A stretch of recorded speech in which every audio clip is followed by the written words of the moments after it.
Hello students, कैसे हो आप लोग। आई होप आप लोग बहुत ही अच्छे होंगे और पढ़ाई भी कर रहे होंगे।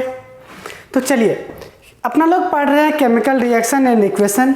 ये क्लास 10th का पहला चैप्टर है और इस चैप्टर में अपना लोग अभी तक पढ़ चुके हैं केमिकल रिएक्शन क्या होता है, कैरेक्टरिस्टिक्स ऑफ केमिकल रिएक्शन, ठीक है। और उसके बाद अपना लोग केमिकल इक्वेशन के बारे में जाने और फिर केमिकल इक्वेशन को कैसे बैलेंस किया जाता है वो भी समझ चुके हैं। बैलेंस करने के लिए भी अब अपना लोग जान चुके हैं, ठीक है। और उसके बाद अपना लोग पहुंचे केमिकल रिएक्शन के टाइप्स पे, जिसमें अपना लोग कॉम्बिनेशन रिएक्शन पढ़ चुके हैं। और आज अपना लोग पढ़ेंगे इस लेक्चर में डिकम्पोजिशन रिएक्शन के बारे में, ठीक है। तो जैसा कि नाम से ही क्लियर है कि इस रिएक्शन में क्या हो रहा होगा, रिएक्टेंट डिकम्पोज हो रहा होगा, ठीक है। क्या हो रहा होगा, जो भी रिएक्शन में पार्टिसिपेट कर रहा होगा वो डिकम्पोज हो रहा होगा, मतलब टूट रहा होगा, ठीक है। अब बात आ रहा है कि सर जब ये टूट रहा होगा तो तोड़ने के लिए तो एनर्जी का जरूरत पड़ता है। यस, किसी भी सब्सटेंस को तोड़ने के लिए तो एनर्जी का जरूरत पड़ता है। तो एनर्जी इसको कहाँ से मिल रहा होगा, नहीं तो डिकम्पोजिशन रिएक्शन होने के लिए एनर्जी का जरूरत पड़ता है। और जो एनर्जी इसको मिल सकता है in form of heat, in form of light, in form of electricity. समझ रहे हैं बात को। डिकम्पोजिशन रिएक्शन को होने के लिए जो एनर्जी का जरूरत पड़ता है वो हीट हो सकता है, लाइट हो सकता है और इलेक्ट्रिसिटी हो सकता है। बात आता है कि सर जब वो हीट के रूप में एनर्जी को एक्सेप्ट करेगा, ठीक है, तो उस रिएक्शन को अपना लोग कौन सा रिएक्शन बोलेंगे, तो उस रिएक्शन को बोलेंगे अपना लोग थर्मल डिकम्पोजिशन रिएक्शन, ठीक है। और जब वो एनर्जी इलेक्ट्रिसिटी होगा तो इलेक्ट्रोलाइटिक डिकम्पोजिशन, और जब वो एनर्जी लाइट होगा तो फोटो डिकम्पोजिशन बोलेंगे। समझ गए बात। तो चलिए अपना लोग क्या करते हैं कि सबसे पहले इसका डिफिनेशन लिखते हैं और फिर एग्जाम्पल की तरफ बढ़ेंगे। तो सबसे पहले इसका डिफिनेशन लिखिए तो क्या होगा, देखिए द रिएक्शन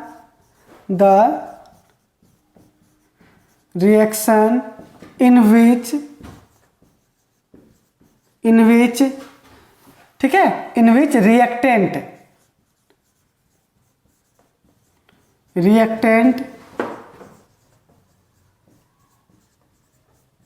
डिकम्पोजेज, ठीक है। जब रिएक्टेंट डिकम्पोज होगा तो क्या होगा, दो या दो से अधिक प्रोडक्ट का फॉर्मेशन होगा। तो क्या लिखेंगे, the reaction in which reactant decomposes and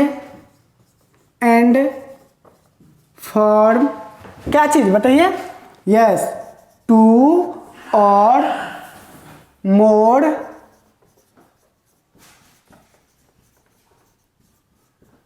products. क्या फॉर्म करेगा, दो या दो से ज्यादा प्रोडक्ट को फॉर्म करेगा, ठीक है।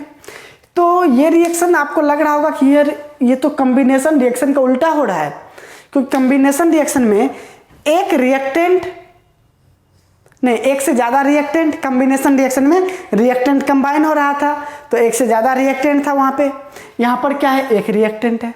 वहां पर जब कंबाइन होकर के सिंगल प्रोडक्ट बनाता था, यहां पर डिकम्पोज होकर एक से ज्यादा प्रोडक्ट बना रहा है, ठीक है। तो चलिए, तो डिकम्पोजिशन रिएक्शन, चलिए एग्जांपल देख लेते हैं। जैसे पहला एग्जांपल है, ये देखिए CaCO3 का decomposition.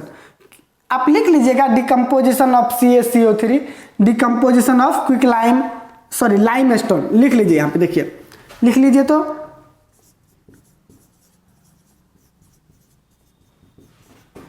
Decomposition of limestone,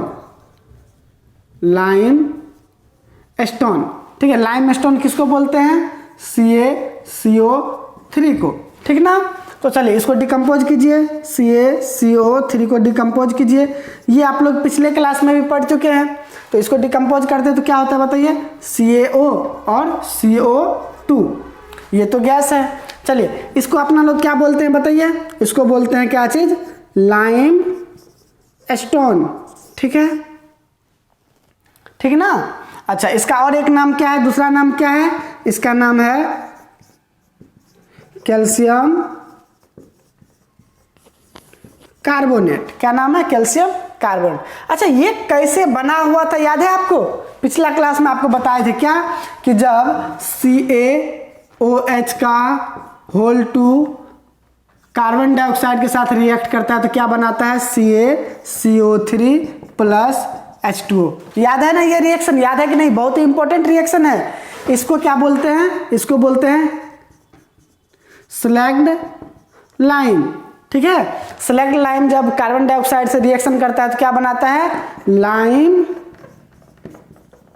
stone. आप बार बार इस रिएक्शन को लिखा कीजिए, ठीक है। तो चलिए ये रिएक्शन यहाँ से CaCO3 बना और अब ये CaCO3 डिकम्पोज हुआ। इसको डिकम्पोज करने के लिए क्या चीज का जरूरत पड़ा, हीट का, ठीक है। तो डिकम्पोज होकर क्या बनाया, कैल्शियम ऑक्साइड। और इस कैल्शियम ऑक्साइड को क्या बोलते हैं बताइए, इसको बोलते हैं क्विक लाइम। क्या बोलते हैं, क्विक लाइम, ठीक ना। तो चलिए ये भी आपको पता चलेगा यहाँ पे डिकम्पोजिशन। देखिए यहाँ से एक आप जनरल मीनिंग एक निकाल सकते हैं क्या, कि मेटल का कार्बोनेट, क्या चीज, ध्यान दीजिए, मेटल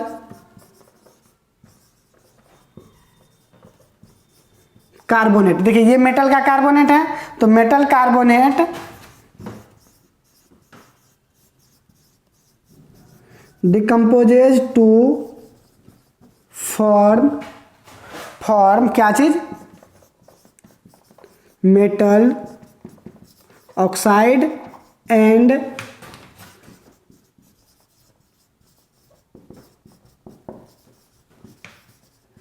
कार्बन डाइऑक्साइड गैस। ये आप जनरल मीनिंग निकाल सकते हैं, ठीक है। तो चलिए इसको पहले आप लोग वीडियो को पॉज करके लिखिए और फिर आगे बात करते हैं। चलिए लिख लिए ना, ठीक है। अब देखिए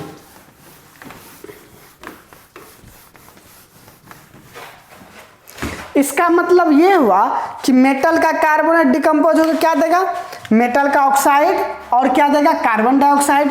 तो इसको आप लोग लिख लीजिए सिंबॉलिक फॉर्म में, वर्ड इक्वेशन की फॉर्म में, क्या चीज, कि मेटल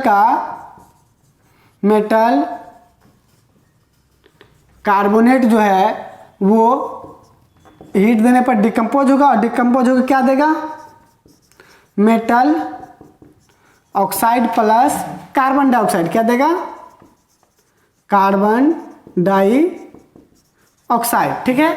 चलिए एग्जाम्पल देखते हैं, इसका एग्जाम्पल देखते हैं, ठीक ना। जैसे मान लीजिए ZnCO3 है, इसको जब आप हीट कीजिएगा तो क्या मिलेगा, ZnO प्लस CO2, ठीक है। उसी तरह देखिए दूसरा एग्जाम्पल, ये देखिए PbCO3 है, इसको जब आप हीट कीजिएगा तो क्या मिलेगा, PbO प्लस CO2। उसी तरह देखिए यहाँ पे और क्या ले ले, ये ले लेते हैं MgCO3, ये देखिए इसको हीट कीजिएगा तो क्या मिलेगा, MgO प्लस CO2। देखिए कितना सिंपल रिएक्शन है, देख रहे हैं आप कितना सिंपल रिएक्शन है। नहीं मतलब कि मेटल का कार्बोनेट डिकम्पोज हो क्या दे रहा है, मेटल का ऑक्साइड और कार्बन डाइऑक्साइड। हाँ एक बात आपको याद रखना है कि सारा का सारा मेटल का कार्बोनेट डिकम्पोज नहीं होता है, कुछ एक्सेप्शन भी है, तो वो एक्सेप्शन यहाँ पर लिख देते हैं, ठीक है। एक्सेप्शन में यहाँ पे लिख देते हैं कौन कौन है, एक तो है सोडियम का कार्बोनेट, ठीक है, और दूसरा कौन है K2CO3, ठीक है, और भी है। मतलब सिंपली ये समझिए, पहले आप इसको लिख लिए हैं, क्या लिख लिए हैं, तो सिंपली ये समझिए। देखिए पहला ग्रुप में कौन कौन है, हाइड्रोजन, हेलिना के रब से फरियाद, ये पहला ग्रुप में है। पीरियोडिक टेबल आपके पास होगा तो आप देखिएगा, ठीक है। तो देखिए पहला ग्रुप में ये जो है, इसको जिसको हम सर्कल कर रहे हैं, ये वाला, इन सबका कार्बोनेट डिकम्पोज नहीं होता, याद रखिएगा। क्या बोल रहे हैं, पहला ग्रुप में जो ये है sodium, potassium, rubidium, caesium, francium, इन सब का कार्बोनेट डिकम्पोज नहीं होता है। हाँ अब बात आता है कि रुबिडियम, सीजियम और फ्रांसियम को तो आपको पढ़ना नहीं है, तो बच कौन गया, सोडियम और पोटासियम। इसीलिए यहाँ पर लिख दिए हैं सोडियम का कार्बोनेट और पोटासियम का कार्बोनेट डिकम्पोज नहीं होता है। हाँ एक बात और कि क्यों नहीं होता है, ये रीजन अभी आपको जानना भी नहीं है, ठीक है, क्योंकि इसके रीजन का जरूरत भी कहीं नहीं पड़ेगा। हाँ जब आप 11-12 में जाइएगा तो इसका रीजन भी आपको पता चल जाएगा क्यों इसका कार्बोनेट डिकम्पोज नहीं होता है। अब इसके अलावा कोई भी मेटल का कार्बोनेट है तो वो डिकम्पोज होगा, ठीक है। तो चलिए इसको लिखिए तो इसे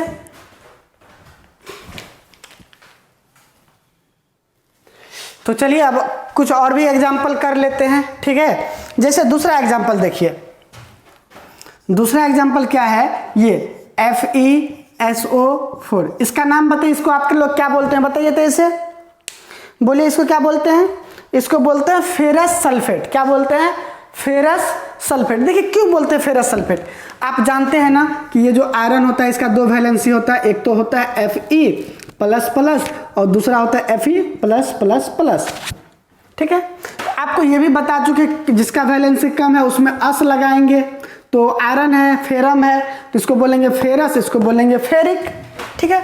तो यहाँ पर जो आयरन का वैलेंसी है वो है Fe++, सल्फर का जो वैलेंसी है वो है SO4-, सल्फेट का वैलेंसी SO4-, ठीक है। तो यहाँ पर +2 वैलेंसी यूज हुआ है तो इसको बोलेंगे फेरस सल्फेट। क्या बोलेंगे, FeRROUS, फेरस सल्फेट, ठीक है। और जब फेरस सल्फेट को अपना लोग हीट एनर्जी देते हैं, कौन सा एनर्जी, हीट एनर्जी, मतलब फेरस सल्फेट का थर्मल डिकम्पोजिशन, क्या, thermal decomposition of ferrous sulphate. आप लिख सकते हैं यहाँ पे क्या चीज कि thermal decomposition of ferrous sulphate लिख सकते हैं आप। तो जब ये डिकम्पोज होता है तो ये देता है फेरिक ऑक्साइड Fe2O3, और उसके बाद देखिए गैस निकलता है कौन कौन, सल्फर डाइऑक्साइड और सल्फर ट्राइऑक्साइड। ध्यान दीजिए SO2 और SO3 गैस निकलता है, ये भी गैस है, ये भी गैस है। और हाँ, ये रिएक्शन बहुत बार एग्जाम में पूछा जा चुका है, यही नहीं इसके बाद जो रिएक्शन लिखाएंगे वो भी एग्जाम में बार बार आ रहा है और हो सकता है आगे भी आपके एग्जाम में आ जाए। तो ये बहुत ही इंपॉर्टेंट रिएक्शन है। देखिए क्यों इंपॉर्टेंट है वो भी आपको बताएंगे। सबसे पहले ये समझिए, FeSO4 डिकम्पोज होकर क्या दिया, एक तो फेरिक ऑक्साइड दिया, इसको क्या बोलते हैं, फेरिक ऑक्साइड, मतलब यहाँ पर जो आयरन का वैलेंसी होगा +3 होगा। क्या हुआ ये, इसका नाम क्या है, FeRRIC, फेरिक ऑक्साइड। और फिर सल्फर का ऑक्साइड मिला, सल्फर का दो ही ऑक्साइड बनता है, एक तो SO2 और दूसरा SO3, ठीक है। तो इसको बोलते हैं सल्फर डाइऑक्साइड, इसको बोलते हैं सल्फर ट्राइऑक्साइड। जैसा कि नाम से ही क्लियर है, इसमें 2 है तो सल्फर डाइऑक्साइड, 3 है तो सल्फर ट्राइऑक्साइड। और इसका जो फ्यूम होता है, ठीक है, ब्राउन फ्यूम होता है, ठीक है। तो चलिए इसको लिखिए आप लोग। और फिर दूसरा एग्जांपल जो है,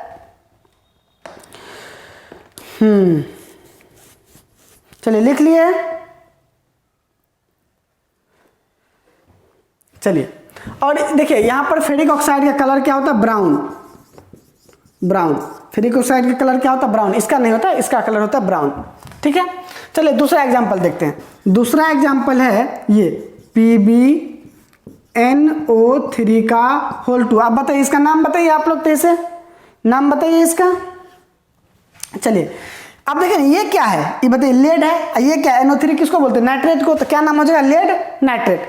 जब इसको आप डिकम्पोज कीजिएगा हीट के प्रेजेंस में, यानी कि thermal decomposition of lead nitrate, क्या चीज, थर्मल डिकम्पोज, हीट दे रहे हैं ना, हीट दे रहे हैं तो थर्मल डिकम्पोजिशन किसका, लेड नाइट्रेट का। तो क्या लिखेंगे, हेडिंग में लिखेंगे thermal decomposition of lead nitrate, ठीक है। तो क्या होगा यहाँ पर देखिए, लेड का ऑक्साइड होगा, PbO होगा, फिर NO2 गैस निकलता है और O2 गैस निकलता है। ये बहुत ही ज़्यादा इंपॉर्टेंट है ये रिएक्शन, ठीक है, बहुत ज़्यादा इंपॉर्टेंट होता है। ये सॉलिड होता है, यहाँ पर ये भी सॉलिड होता है, ध्यान दीजिएगा, ये भी क्या होता है, सॉलिड। ये जो बनता है ये भी सॉलिड होता है, बाकी तो गैस है। यहाँ पर ये सॉलिड होता है, ये गैस होता है, ये भी गैस होता है, ठीक है। और इस गैस, ये गैस कैसे पहचानते हैं, पिछला रिएक्शन आपको बताए थे पिछला क्लास में, ब्राउन फ्यूम्स। कैसा फ्यूम्स होता है इसका, ब्राउन फ्यूम्स, ठीक है, ब्राउन फ्यूम्स निकलता है। मतलब जब आप इसको हीट करोगे तो लेड ऑक्साइड बनेगा, ऑक्सीजन गैस निकलेगा और नाइट्रोजन डाइऑक्साइड, ठीक है, इसका ब्राउन फ्यूम्स निकलता है। तो चलिए थर्मल डिकम्पोजिशन का रिएक्शन अपना लोग देख लिए। अब आगे देखते हैं फोटो डिकम्पोजिशन का एग्जाम्पल और इलेक्ट्रोलाइटिक डिकम्पोजिशन का एग्जाम्पल। तो उससे पहले आप लोग इसको लिखिए, समझ में आ रहा है ना थर्मल डिकम्पोजिशन क्या होता है। किसी भी कंपाउंड को डिकम्पोज करने के लिए अगर हीट एनर्जी का जरूरत पड़ता है तो थर्मल डिकम्पोजिशन, लाइट का जरूरत पड़ेगा तो फोटो डिकम्पोजिशन, और इलेक्ट्रिसिटी का जरूरत पड़ेगा तो यस इलेक्ट्रोलाइटिक डिकम्पोजिशन। तो चलिए इसको लिखिए, ठीक है, चलिए लिखिए तो इसे।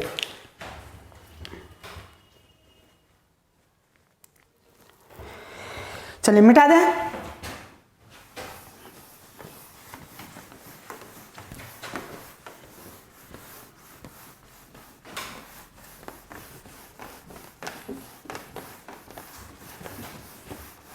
अब हेडिंग डालिए इलेक्ट्रोलाइटिक डिकम्पोजिशन ऑफ वाटर, लिख लीजिए हेडिंग में इलेक्ट्रोलाइटिक डिकम्पोजिशन ऑफ वाटर लिखिए। इलेक्ट्रोलाइटिक डिकम्पोजिशन ऑफ वाटर, इसका मतलब ये हुआ सिंपल है, नाम से ही क्लियर है कि वाटर है तो वाटर में अगर आप इलेक्ट्रिसिटी, ठीक है, क्या चीज, इलेक्ट्रिक करंट फ्लो करवाइएगा तो क्या होगा, डिकम्पोज कर देगा H2 गैस और O2 गैस में। कितना सिंपल है बताइए, नहीं? तो चलिए ये हो गया, इसको लिखिए और उसके बाद आप देखते हैं अपना लोग फोटो डिकम्पोजिशन का एग्जाम्पल। तो चलिए इसको लिखिए। दूसरा देखिए, अब फोटो डिकम्पोजिशन का एग्जाम्पल है, ठीक है, मतलब जैसे ये देखिए AgCl नाम सुने आप लोग, AgCl हो या फिर AgBr हो, ठीक है, तो इसमें क्या होता है, ये सनलाइट के प्रेजेंस में, किसके प्रेजेंस में, सनलाइट के प्रेजेंस में, ये भी सनलाइट के प्रेजेंस में ये डिकम्पोज होके Ag देता है और क्लोरीन गैस देता है, ये भी Ag देगा और ये ब्रोमीन गैस देगा। कितना सिंपल है देखिए। तो इसी रिएक्शन का मतलब अगर आपको कोई बोले AgCl दे दे या AgBr दे दे, बोले हमको सिल्वर चाहिए, तो क्या कीजिएगा आप, सिंपल इस कंपाउंड को धूप में रख देंगे, ये डिकम्पोज होके Ag दे देगा, क्लोरीन गैस है तो ये तो बाहर निकल जाएगा, ठीक है। तो चलिए लिखिए, लिखिए तो इसे।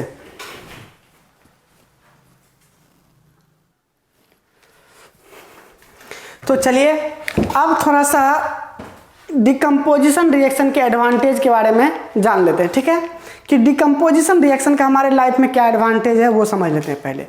तो देखिए ये जो डिकम्पोजिशन रिएक्शन है, ये आपको जब आपको मेटल नॉन मेटल चैप्टर पढ़ाएंगे तो उस मेटल नॉन मेटल चैप्टर में एक टॉपिक आता है मेटलर्जी, ठीक है।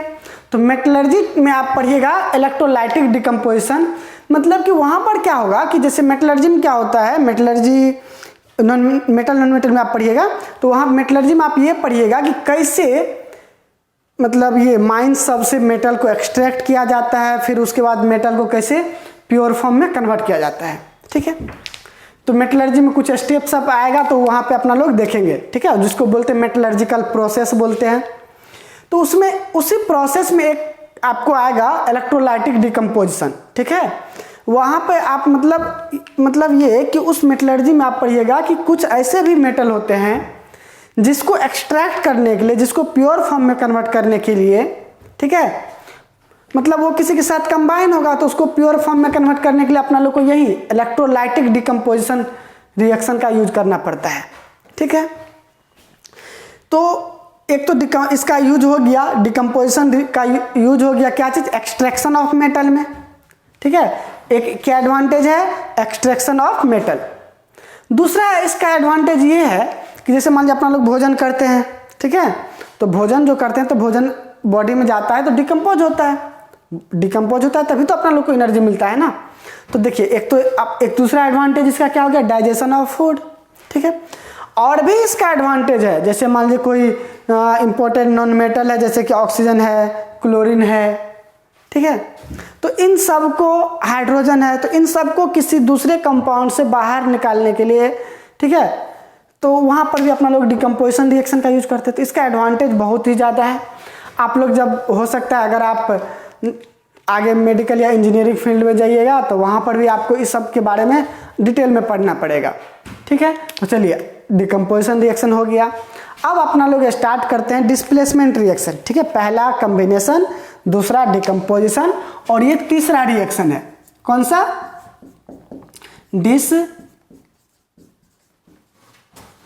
Displacement reaction. ठीक है, ये क्या है? Displacement reaction. तो ये रिएक्शन भी नहीं आपको नाम से ही क्लियर लग रहा है कि इस रिएक्शन में क्या होता होगा कि डिस्प्लेस होता होगा। इस रिएक्शन में क्या हो रहा होगा? डिस्प्लेस हो रहा होगा। तो कौन डिस्प्लेस होगा? तो सोचिए, आपको रिएक्टिविटी सीरीज पढ़ाए थे ना, याद है रिएक्टिविटी सीरीज? यही वाला, हाँ बिल्कुल। केदारनाथ का माली आलू जड़ा फीका पकाता है, हाई कोर्ट है आपका, AGAUPT। ये आपको रिएक्टिविटी सीरीज पढ़ा चुके हैं। तो देखिए होता क्या है डिस्प्लेसमेंट रिएक्शन में, जो मोर रिएक्टिव है वो लेस रिएक्टिव को डिस्प्लेस कर देता है। बस इतना ही होता है डिस्प्लेसमेंट रिएक्शन में। मोर रिएक्टिव मेटल, या जरूरी नहीं कि metal, more reactive non metal भी, ठीक है। More reactive metal less reactive metal को डिस्प्लेस करेगा, more reactive non metal less reactive non metal को डिस्प्लेस करेगा, ठीक है। बस हाँ, आपको क्या याद रखना है कि मेटल मेटल को डिस्प्लेस करेगा, नॉन मेटल को डिस्प्लेस करेगा। समझ गए बात को? कौन? जो ज्यादा रिएक्टिव होगा वो कम रिएक्टिव वाला को डिस्प्लेस कर देगा। आप ऐसे भी याद रख सकते हैं कि कैटायन को डिस्प्लेस करेगा और एनायन को डिस्प्लेस करेगा। चलिए इसी बात पे एक बात याद आ गया कि आपको इसका वैलेंसी याद है। जैसे कि पोटासियम क्या होता है? +1, इसका देखिए +2, मैग्नीशियम का +2, एल्युमिनियम का +3, जिंक का +2, आयरन का +2 या फिर आयरन का +3। उसी तरह इसका लेड का +2, हाइड्रोजन का +1, कॉपर का +1 भी होता है और कॉपर का +2 भी होता है। इस तरह से आपको याद है ना वैलेंसी? बहुत अच्छी बात है, याद है तो चलिए डिस्प्लेसमेंट रिएक्शन स्टार्ट करें। तो चलिए पहले इसको एग्जांपल से समझ लेते हैं। देखिए कुछ एग्जांपल आपको समझाते हैं पहले, उसके बाद डिफिनेशन लिखेंगे। तो ध्यान दीजिए, यहाँ पर होता क्या, जैसे मान लीजिए आपके पास कोई मेटल का सॉल्ट सॉल्यूशन, जैसे कोई मेटल मतलब कोई आपके पास सॉल्ट सॉल्यूशन है। जैसे मान लीजिए कि यहाँ पे वाटर है, क्या है? वाटर है, और इस वाटर में आप डाल चुके हैं क्या चीज? CuSO4। किसमें डाल चुके हैं? वाटर में। किसमें? वाटर में। तो जैसे ही आप इसमें इसको डाल चुके हैं तो अब इसको आप क्या बोलिएगा? इसको बोलिएगा आप एक्वस सॉल्यूशन ऑफ CuSO4, ठीक है। मतलब ये कॉपर सल्फेट पानी में आ गया, कॉपर सल्फेट का ये एक्वस सॉल्यूशन बन गया। तो देखिए कॉपर सल्फेट जब भी पानी में जाएगा तो ये मतलब आयन में टूट जाता है। कौन कौन सा आयन में? Cu++ और SO4- में। इस फॉर्म में ये पानी में रहता है। अब देखिए, अब आप क्या किए कि चाहते हैं कि ये कॉपर सल्फेट यहाँ पे नहीं रहे, मतलब ये डिस्प्लेस हो जाए। तो इस कॉपर को डिस्प्लेस करने के लिए कौन आएगा बताइए? जो इससे ज्यादा रिएक्टिव होगा। तो कॉपर रिएक्टिविटी सीरीज में कहां पे है? हाँ यहाँ पे, ये देखिए ये कॉपर है ना, यहाँ पे कॉपर।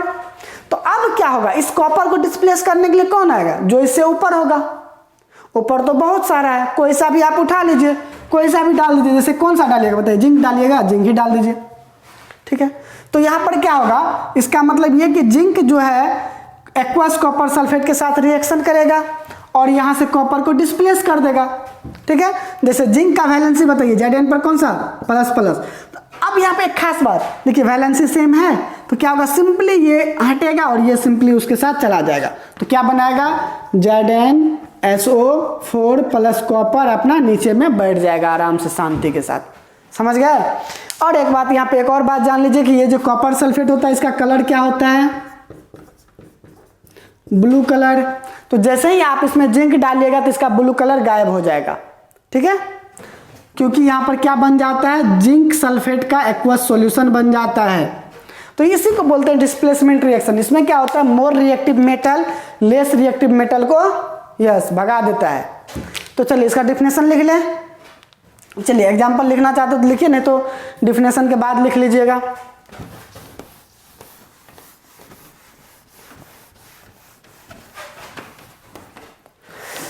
लिखिए definition, the reaction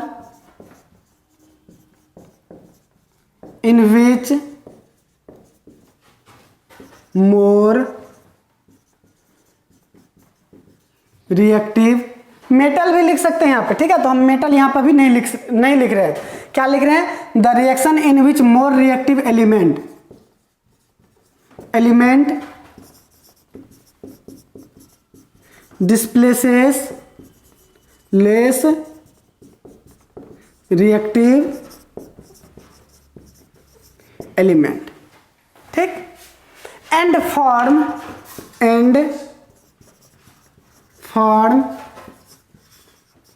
new compound is known as displacement reaction, ठीक है। तो देखिए यहाँ पर ये लाइन जोड़ना जरूरी नहीं है कि एंड फॉर्म न्यू कंपाउंड, क्योंकि आप जानते हैं केमिकल रिएक्शन होता है तो वहाँ पर न्यू कंपाउंड बनेगा ही बनेगा, ठीक है। तो सिंपली आप ये बोल सकते हैं the reaction in which more reactive element displace less reactive element, ठीक है। तो चलिए अभी इसका और भी ढेर सारा एग्जाम्पल कर लें। चलिए कुछ एग्जाम्पल लिख देते हैं, फिर इसको आप लोग लिख लीजिएगा। चलिए दूसरा एग्जाम्पल देखिए, जैसे यहाँ पर देखिए तो ये है कॉपर है, ठीक है, और यहाँ पर FeSO4 का एक्वस सॉल्यूशन ले लिए, ठीक है।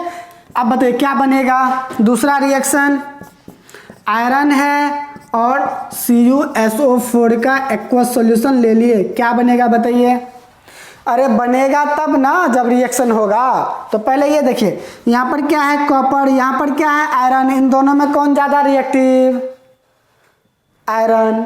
कॉपर लेस रिएक्टिव, तो हटा पाएगा आयरन को, नहीं, मतलब रिएक्शन नहीं होगा। यहाँ पर देखिए आयरन कॉपर को हटाना चाह रहा है, हटा पाएगा, यस, क्योंकि आयरन ज़्यादा रिएक्टिव है। तो क्या बना लेगा बताइए, FeSO4 का एक्वस सॉल्यूशन और कॉपर नीचे में बैठ जाएगा शांति के साथ। चलिए अब यहाँ पर ध्यान दीजिए कि ये जो कॉपर सल्फेट का एक्वस सॉल्यूशन, इसका कलर क्या होगा, यस ब्लू, और ये जो FeSO4 का एक्वस सॉल्यूशन, इसका कलर क्या होता है, ग्रीन। तो इस रिएक्शन से आपको कलर में चेंजिंग भी पता चलेगा, ठीक है। यहाँ पर कलर में चेंजिंग भी हो रहा है। तो ये रिएक्शन आप ऐसे भी बोल सकते हैं कि ये रिएक्शन जो कैरेक्टराइज हो रहा है क्या चीज़ में, कलर के चेंजिंग के कारण से, ठीक है। और ये रिएक्शन इंपॉर्टेंट है और एग्जाम में बहुत बार पूछा भी गया है, हो सकता है आपके टाइम में भी पूछ दे। चलिए तो आज के लिए बस इतना ही।